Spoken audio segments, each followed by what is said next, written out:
The advice gap is something that's much discussed in our business and from time to time by the regulator. The gap is between those who are getting financial advice or have a financial advisor and those who don't. According to an article in our trade press in the Money Marketing this week, less than 9% of the population received financial advice last year. So that's a pretty big gap between the haves, who have or have talked to an advisor of some kind, and the have-nots. Now, of course, some of those have-nots are deliberate have-nots and are DIYing, and perhaps in some cases rightly think they can do better themselves.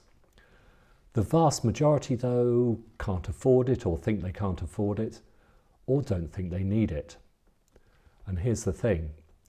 There's a huge swathe of the upcoming generations who will have very little in the way of pensions, who have no life or health insurance, and won't realise they should be doing more until it's too late. So why has this been or is this happening? Well, company or employer pensions and benefits are shadows of what they were 40, 30 or even 20 years ago. The big final salary pension schemes have gone, unless you work in the public sector where watered down versions are still around. And the majority of employers don't have death in service life insurance or sick pay schemes. What they do have are workplace or auto-enrolment pensions, and that has been a vague step in the right direction. Now, most of those who have been automatically enrolled into those pension schemes actually know very little about them, and certainly won't have looked at where they're invested or thought about how much they're paying in and how much they should be paying in if they want to ever retire. Now, not so many years ago, for better or worse, there were a couple of 100,000 salespeople from life insurance and pension companies, including the men from the Pru and the Pearl and others, and my own dear Ally Dunbar, who were earning commission for selling savings plans and pensions and life insurance. They've all gone, and there are now around a tenth of the number of advisors here in this country.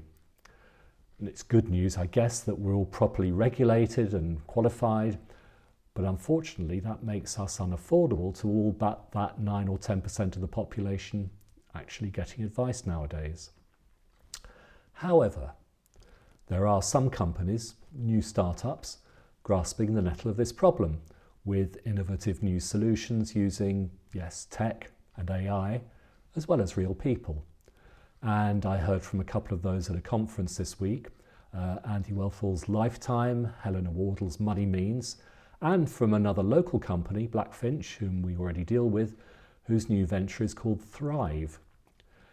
They're offering advice to the employees of larger companies, mostly online, but actually personalised enough to be helpful, and via the employer so that hopefully many of those unadvised will take some notice and use the service.